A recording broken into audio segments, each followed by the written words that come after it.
Je tiens tout d'abord à remercier l'Institut qui porte le nom de l'illustre homme d'État disparu Nelson Mandela pour l'honneur qui m'a été fait de participer à cet événement.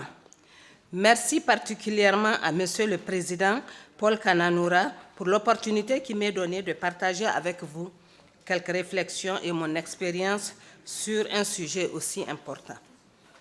J'aimerais souligner combien j'apprécie le thème de cette année, Femmes, politique et société, en ce qu'il est une excellente illustration de ce sur quoi nous devons nous concentrer, à savoir l'amélioration de la condition de la femme, son autonomisation et le respect de ses droits de façon générale.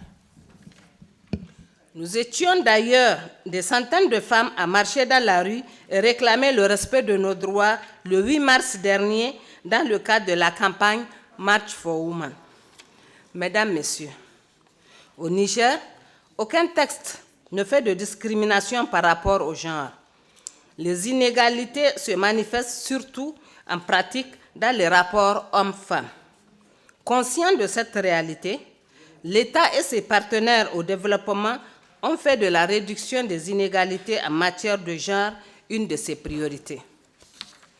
La Fondation Guri Vie Meilleure, que j'ai l'honneur de présider, intervient dans 3 domaines, la santé, l'éducation et l'environnement, avec la question d'un genre comme 4e axe transversal dans toutes nos actions. Permettez-moi de citer quelques-unes de nos activités allant dans ce sens. En milieu urbain comme rural, ce sont les femmes qui portent le fardeau des tâches ménagères. Il leur incombe d'aller chercher de l'eau et du bois, souvent très loin de leur domicile. C'est pourquoi nous menons des activités de proximité telles que la distribution de foyers à gaz et de moulins à grains, la construction de forages pour offrir l'eau potable à proximité des habitations et ainsi soulager ces femmes qui jusque-là devaient parcourir des kilomètres pour en chercher. Pour l'autonomisation économique des femmes, nous avons mis en place un projet de microcrédit permettant aux femmes de créer leur micro-entreprise. Nous avons également mis à la disposition du groupement de femmes des parcelles de terres de culture aménagées, ainsi qu'un accompagnement pour un bon usage de leur production. Par ailleurs, nous venons en appui aux femmes artisanes, agricultrices et transformatrices à travers 2 grands événements féminins dont je suis la marraine. Le Salon international de l'artisanat pour la femme, SAFEM, ainsi que le African Women in Agriculture and Arts, AWA. Le SAFEM se tient tous les 2 ans au Niger et rassemble à chaque fois plusieurs centaines d'exposantes provenant de plus de 30 pays et leur offre une plateforme de vente et de promotion de leurs produits et services. AWA, quant à lui, en est à sa 3e édition annuelle et se tiendra en marge du grand sommet des chefs d'État d'Afrique en juillet prochain à Niamey.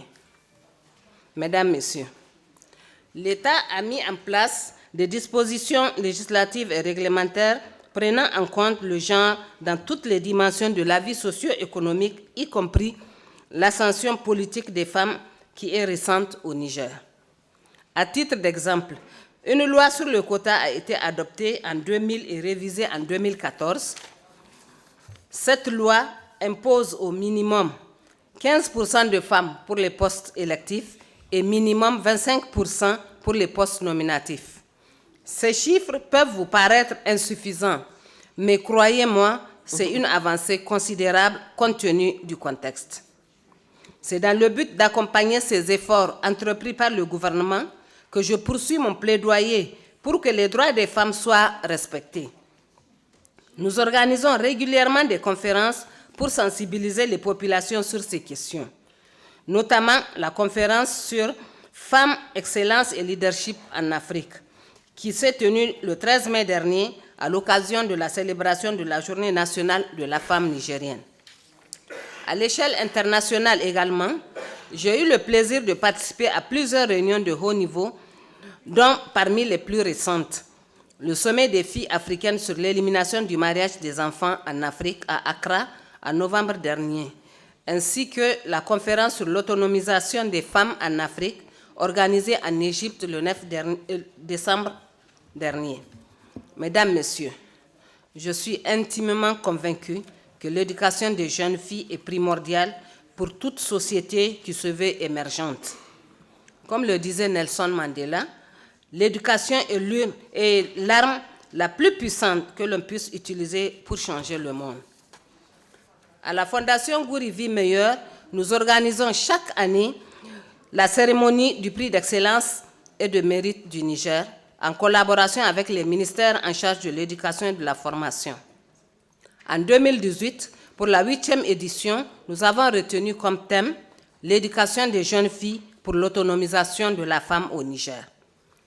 Et donc, en plus des lauréats habituels, nous avons récompensé les 100 meilleures filles qui se sont distinguées aux différents examens de fin de cycle. Mesdames, Messieurs, il va sans dire que toutes ces initiatives concourent à améliorer les conditions de vie des femmes et des jeunes filles au Niger. Cependant, beaucoup reste à faire. C'est le lieu de remercier tous les partenaires au développement qui nous accompagnent dans la mise en œuvre de nos projets et de les encourager à poursuivre leurs efforts dans ce sens. Je souhaite plein succès à cette conférence et je nourris l'espoir que cette plateforme permette de faire avancer les choses en Afrique pour le bien-être des populations et des femmes en particulier. Je vous remercie de votre aimable attention. Merci beaucoup, Madame. La parole est maintenant à Madame Raymonde Lawson de Souza, qui remplace Son Excellence la Présidente de l'Assemblée nationale du Togo. Madame Raymonde Lawson.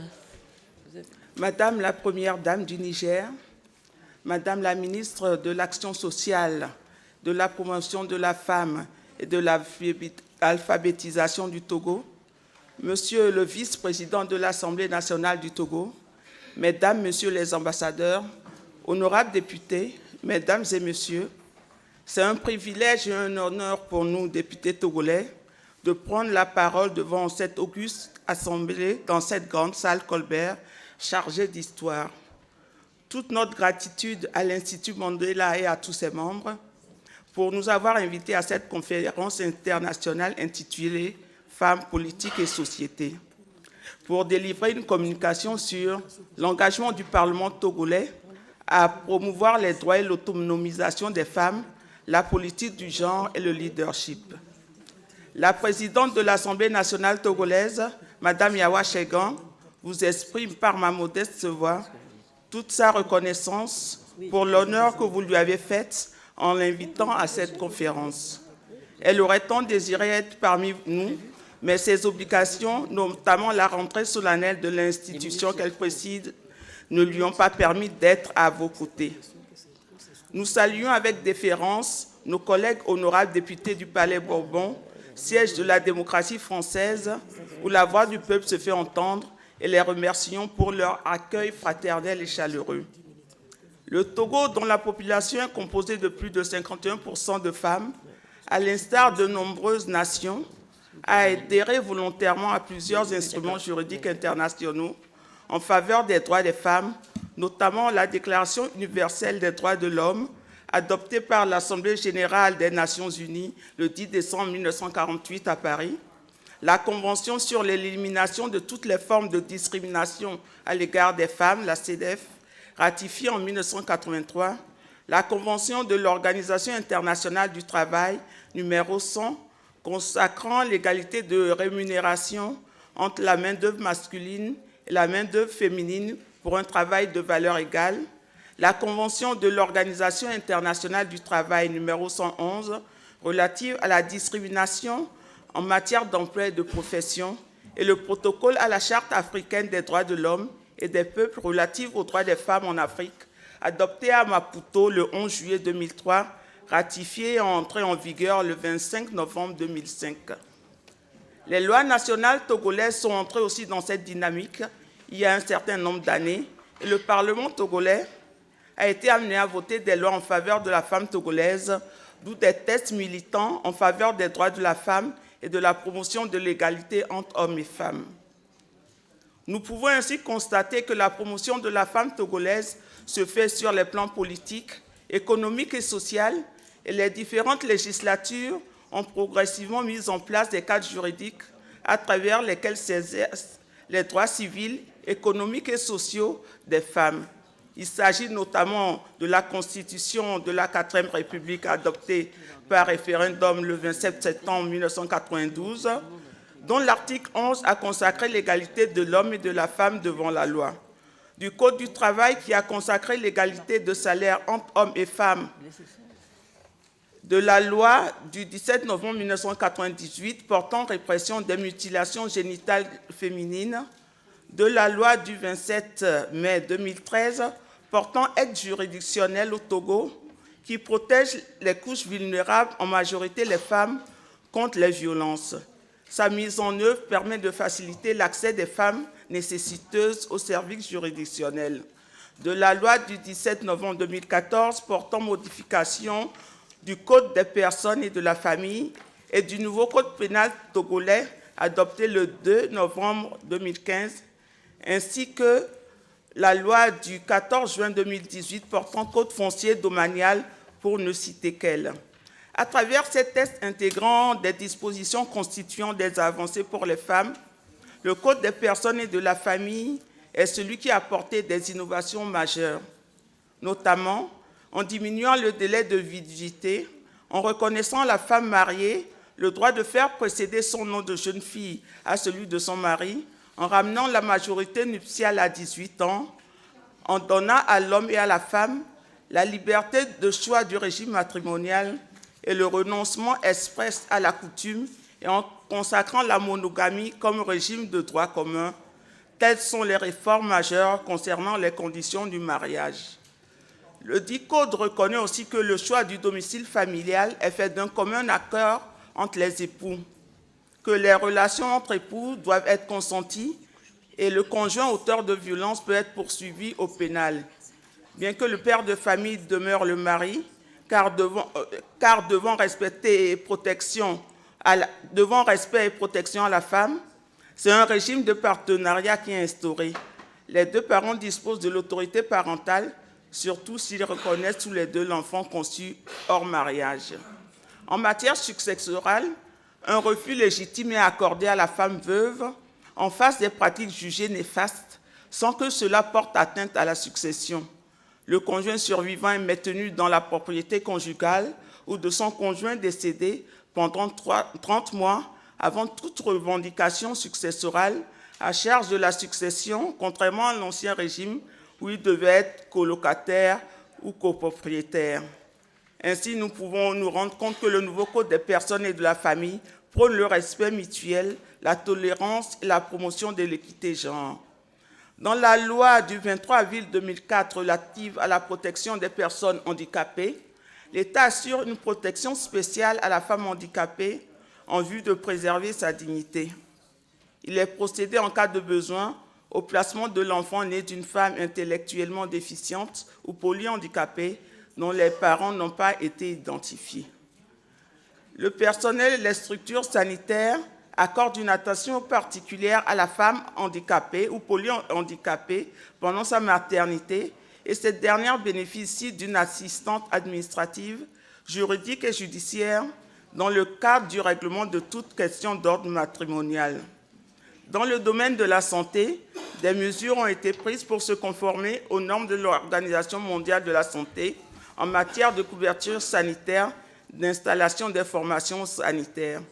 En outre, la loi portant protection des personnes en matière du VIH-Sida, adoptée le 2 décembre 2005, comporte des dispositions qui protègent les personnes vulnérables, notamment les femmes et les professionnels du sexe. La promotion de la femme s'est aussi traduite sur le plan économique par la mise en place de systèmes financiers décentralisés, l'adoption de dispositions relatives au Fonds national de la finance inclusive qui ont permis la mise en place des stratégies d'accès au crédit pour les femmes et l'attribution de 20% des marchés publics aux femmes. Les violences de toutes sortes, physiques, verbales, économiques, psychologiques, faites aux femmes ont encore cours dans le milieu, malgré l'existence de plusieurs lois pénales, en accord avec les instruments internationaux et nationaux de protection des droits de la femme adoptés par le Togo. Le Togo avance en matière d'égalité de sexe, mais il reste de nombreux progrès à faire car certains constats sont alarmants. Les discriminations basées sur le sexe existent toujours et nos sociétés ne se montrent pas prêtes à accepter cette égalité parfaite entre hommes et femmes. En effet, malgré les diverses lois votées par le Parlement tendant à assurer cette égalité, elles ne se traduisent pas dans la réalité. En matière politique, les femmes sont sous-représentées malgré la loi sur la parité hommes-femmes votée à la veille des législatives de 2013. Dans notre Parlement, bien que la situation s'améliore dans l'ensemble, le constat est amer. Sur les 4 dernières législatures, la représentation des femmes au sein des parlementaires est passée de 7% en 2002 à 11% en 2007, à 19% en 2013, avec une légère baisse à 17,58% lors des dernières législatives de 2018, dont nous sommes issus. Mais cette dernière législature est la plus innovante, puisque pour la première fois dans l'histoire du Togo et des pays de la sous-région, nous avons permis à une femme d'aller au perchoir. Et en ce sens, il y a lieu de saluer tous les députés de l'Assemblée nationale togolaise qui ont su placer leur confiance en une femme pour mener à bien la 6e législature. Le pouvoir exécutif, à travers l'équipe gouvernementale actuelle, compte 23% de femmes, alors que le précédent comptait 21% de femmes. C'est mieux, mais il reste des progrès à faire. Ces lois, bien que reflétant plusieurs avancées significatives, ne doivent pas occulter le fait que plusieurs étapes restent à franchir. En effet, la longue procédure d'adoption et de promulgation des tests, les résistances de la coutume par rapport à la loi, l'application pratique des tests déjà adoptés en faveur des femmes, les moyens financiers adéquats pour assurer l'effectivité des mesures prises dans tous les domaines constituent des difficultés réelles sur le terrain. Nous sommes certainement loin de la perfection des droits de la femme. La promotion des droits de l'homme en général et celle des droits de la femme en particulier relève d'un processus nécessairement perfectible et évolutif qui s'inscrit dans le temps et dans l'espace. Toutefois, les difficultés évoquées ne sauraient arrêter ou altérer l'engagement des parlementaires togolais à poursuivre la politique d'intégration pratique de la femme à travers la mise en œuvre de mesures dont la finalité est d'assurer le développement et la reconnaissance des principes d'égalité et de promotion des droits de la femme au Togo. Je vous remercie. J'appelle Madame Marie-Pierre Badré, qui est conseillère régionale d'Île-de-France et qui représente Madame Valérie Pécresse, présidente de la région Île-de-France. Madame la Première Dame, Monsieur le Président, Mesdames et Messieurs les ministres, Mesdames et Messieurs les députés, Madame la Présidente de cette Assemblée, bienvenue. Bien, merci de nous recevoir. Mesdames et Messieurs les ambassadrices, ambassadeurs, Mesdames et Messieurs, j'avais donc pour mission ici de vous parler de ce que fait la région Île-de-France en matière de politique, société et genre. Et c'est ce à quoi je vais m'atteler maintenant et je vous demande exactement 13 minutes d'attention. C'est la longueur du discours que je vais prononcer. Merci à vous.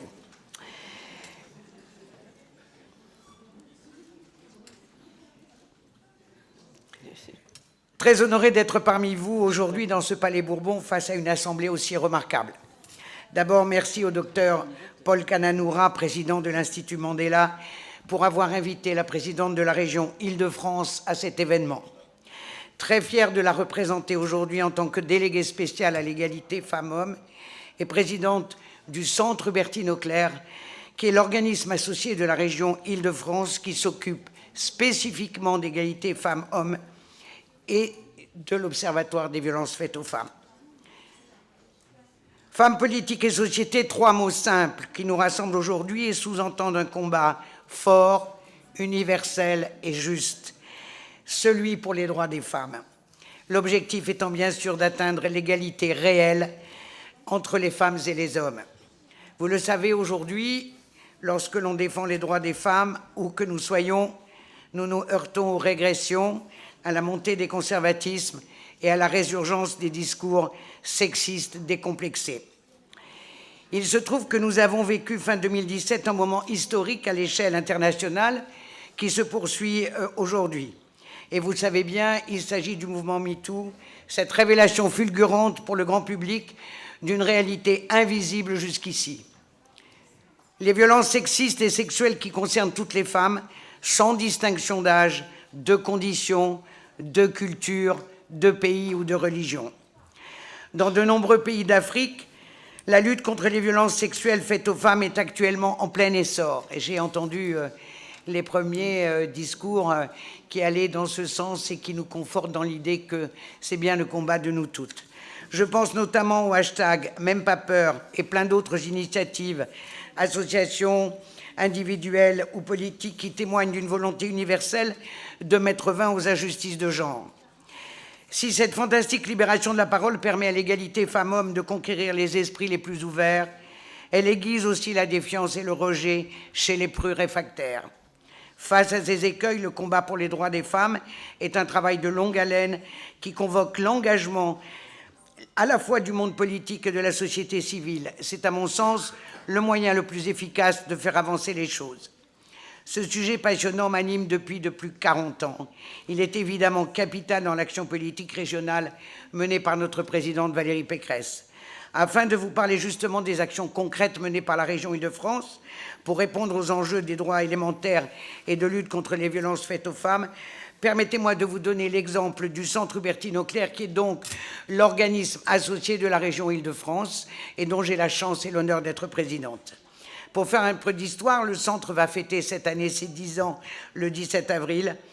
Le centre porte le nom d'une femme, d'une figure méconnue des droits des femmes de la fin du XIXe siècle, Hubertine Auclert, qui était une personne de grande conviction, un préalable dans toutes les luttes pionnières. Nous avons largement contribué à réhabiliter cette figure historique. Il faut dire que son combat était au cœur de ce qui nous rassemble à toutes aujourd'hui. Elle revendiquait simplement le droit de vote pour les femmes. N'est-ce pas là l'une des réponses fondamentales à l'équation femmes, politique et société? Au fil des années, le Centre Hubertine Auclert s'est imposé comme une référence incontournable en Île-de-France, en France et bien au-delà, en matière d'égalité femmes-hommes et de lutte contre les violences faites aux femmes. Avant de parler de ces missions, une précision me semble de taille. Il s'agit donc, je l'ai dit, d'un organisme transpartisan dont l'esprit fédérateur fait partie intégrante de son identité. Je suis intimement convaincu que les questions d'égalité femmes-hommes dépassent les clivages politiques et les couleurs. Ce sont des questions à la fois sociétales, philosophiques, dans le sens où elles interrogent le fonctionnement de la société, mais aussi très concrètes puisqu'elles concernent tout simplement la vie quotidienne des femmes et des hommes. Le centre, en tant qu'organisme associé de la région, est justement là pour identifier les problèmes d'égalité hommes-femmes et proposer des solutions. Chacune et chacun d'entre vous peuvent bénéficier sur Internet de tout ce dont vous pouvez avoir besoin, puisque les sites du Centre Hubertine Auclert sont absolument libres. J'en viens à ces missions qui se déclinent en 4 grands objectifs. Développer une plateforme régionale des ressources et d'échanges sur l'égalité femmes-hommes, c'est ce à quoi je viens de faire référence. Renforcer le réseau des acteurs et des actrices franciliennes, et bien au-delà de l'égalité, et promouvoir l'éducation à l'égalité, et enfin lutter contre toutes les formes de violence et de discrimination faites aux femmes. Comme tout cela est un peu théorique, laissez-moi illustrer ces missions à travers 4 sujets qui me tiennent à cœur. En tant que centre de ressources francilien, nous avons développé un outil unique en France qui s'appelle Egalitech, qui recense des milliers d'outils sur l'égalité femmes-hommes. Une banque de données de près de 3000 références, utiles pour chaque professionnel, mais aussi pour toute personne s'intéressant au sujet de l'égalité femmes-hommes. La connaissance étant le préalable indispensable à l'action, nous produisons des guides et proposons des formations à destination de plusieurs publics, en premier lieu les collectivités territoriales. Celles-ci ont des obligations légales en matière d'égalité et nous leur apportons l'expertise et l'accompagnement personnalisé pour les honorer.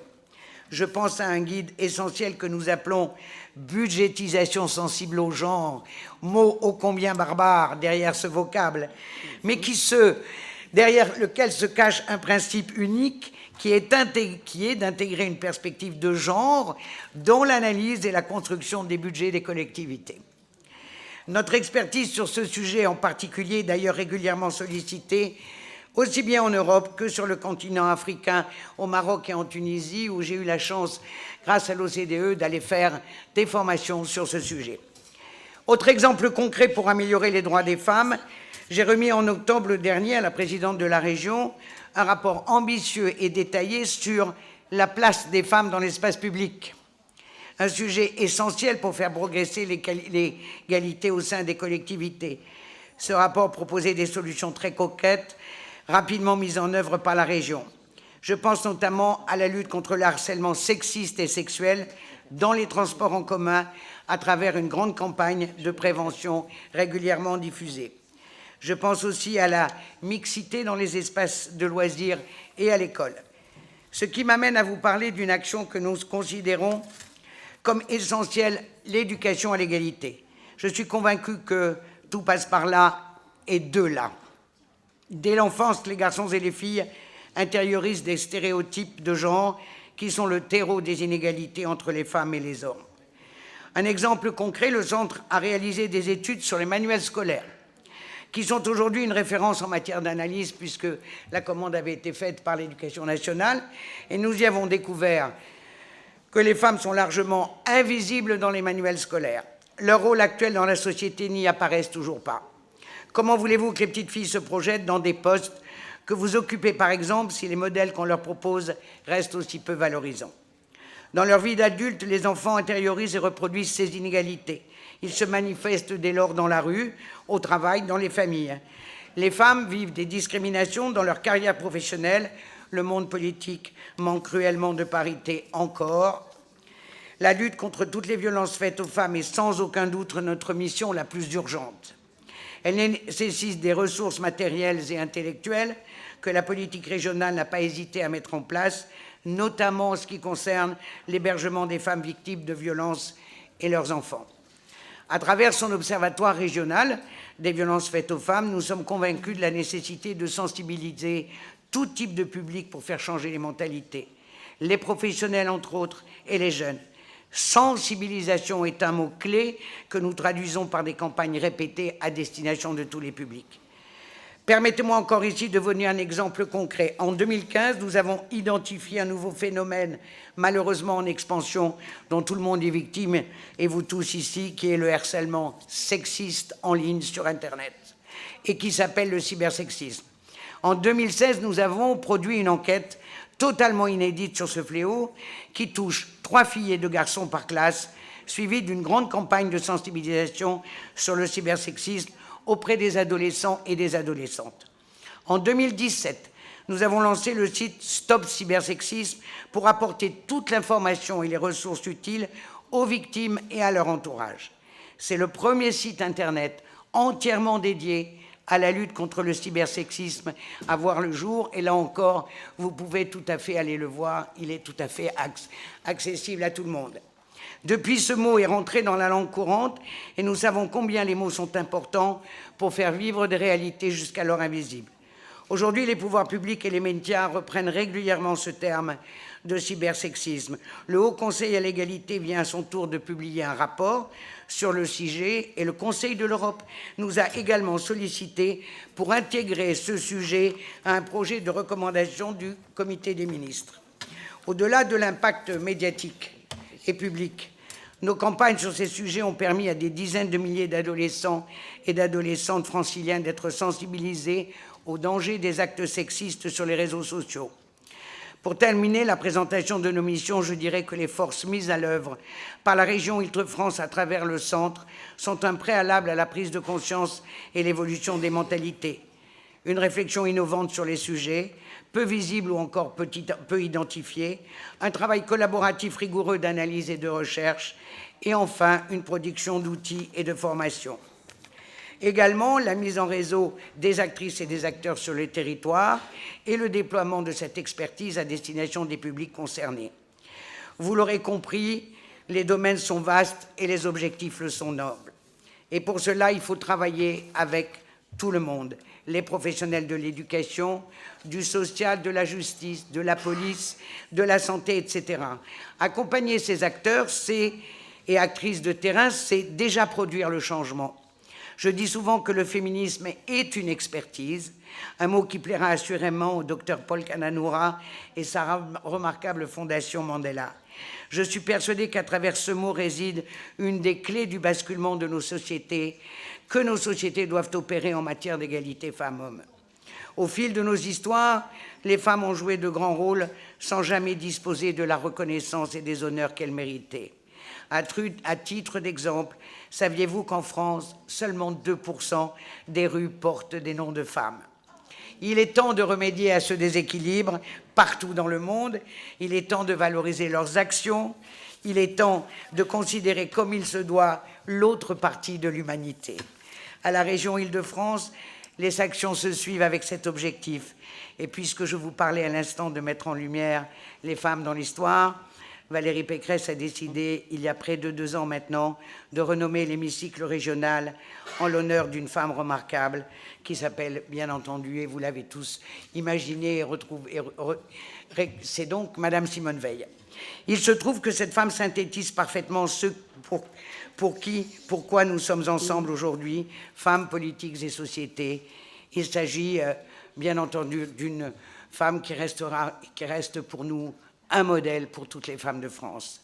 Un symbole et un exemple tellement inspirant.